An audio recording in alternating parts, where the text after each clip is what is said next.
Hi everybody, I'm Amanda, head for The Rebel. The State of the Union address just took place and I took copious notes for you all so that I can give you a proper wrap-up video of everything that took place. 117 minutes long, but I've got all the highlights for you coming up today on The Hollywood Conservative for The Rebel. So one of the first things you probably noticed at the very beginning, before President Trump even came into the House chamber, was that Speaker Nancy Pelosi and Vice President Mike Pence were standing together in the rostrum at the front of the House chamber, and you could practically see icicles forming between them. It was such an icy situation and exchange. Those two do not have a very warm relationship because we are in such a divisive place in America, and it's unfortunate because so many things could be getting done. But let's dive into what happened. President Trump, a new Gallup poll just came out. He's got the highest rating so far in his presidency, a personal best at 49% approval. You've got Republican approval at 94%. So within the Republican Party, he's pretty much got that shored up. 3 years ago, we launched the Great American Comeback. Tonight, I stand before you to share the incredible results. Jobs are booming, incomes are soaring, poverty is plummeting, crime is falling, confidence is surging, and our country is thriving and highly respected again.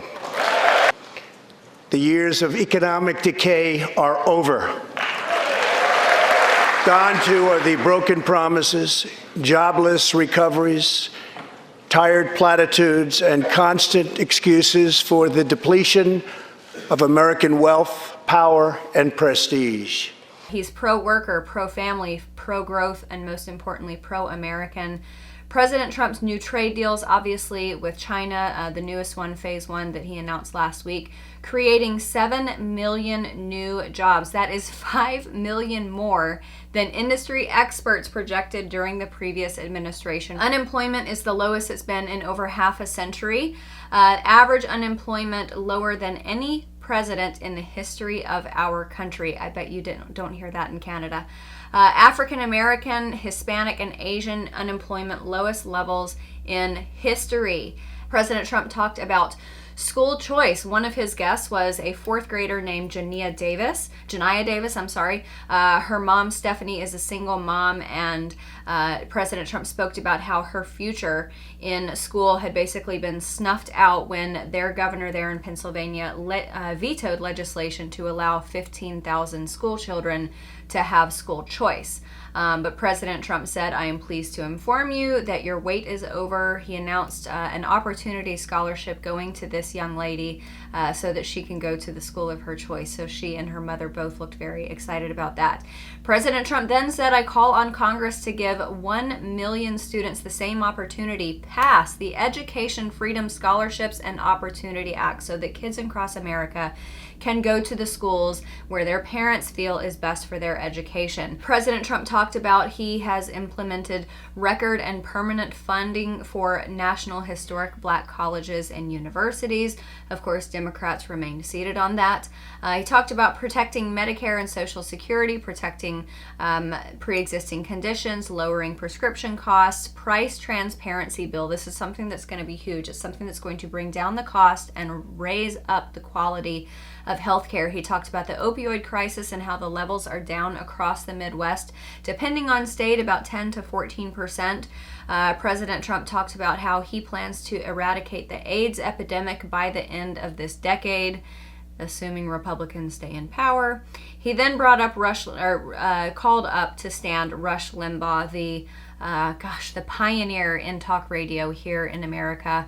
A man that so many people, millions upon millions of people listen to this guy on a daily basis. And again, given a very, very bad news by his doctor in the form of advanced lung cancer. So President Trump awarded him the Congressional Medal of Freedom, and First Lady Melania Trump was the one who actually awarded that to him and placed it around his shoulder. So that was absolutely wonderful to see. He talked about building America's infrastructure, keeping America safe, supporting the men and women in law enforcement, especially the people at our borders. the men and women who are a part of ICE. He gave out some pretty staggering numbers. Illegal crossings are down 75% since this past May. That is 8 straight months in a row of dropping and dropping and dropping. And by next year, they are hoping to have completed 500 miles of border wall along our southern border. Our ICE agents, get this, have seized 200,000 pounds of illegal narcotics. Those are narcotics that would be pouring into our country, contributing to American deaths and addictions. So that's excellent. President Trump said we need an immigration system based on merit, welcoming those who follow the rules, contribute to the economy, support themselves financially, and uphold our values. Seems pretty plain and simple, but then people still want to cut in line. President Trump said we are combating radical Islamic terrorism. Last week, he announced the Middle East Peace Plan. He discussed the fact that the caliphate has basically been destroyed. The founder of ISIS, al-Baghdadi, is dead. Democrats actually clapped on that one, so that was nice to see. He talked about Operation 814 that was 814 that was named after Kayla Mueller's birthday. She was the 26-year-old who was taken prisoner and tortured and murdered by al-Baghdadi, and her parents were there in the gallery, and man, her dad looked like he was just fighting back tears the entire time. And this is what he closed with. Our ancestors braved the unknown, tamed the wilderness, settled the Wild West, lifted millions from poverty, disease, and hunger, vanquished tyranny and fascism, ushered the world to new heights of science and medicine, laid down the railroads, dug out the canals, raised up the skyscrapers, and ladies and gentlemen, our ancestors built the most exceptional republic ever to exist in all of human history, and we are making it greater than ever before. This is our glorious and magnificent inheritance. We are Americans. We are pioneers. We are the pathfinders. We settled the new world.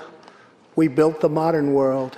And we changed history forever by embracing the eternal truth that everyone is made equal by the hand of Almighty God.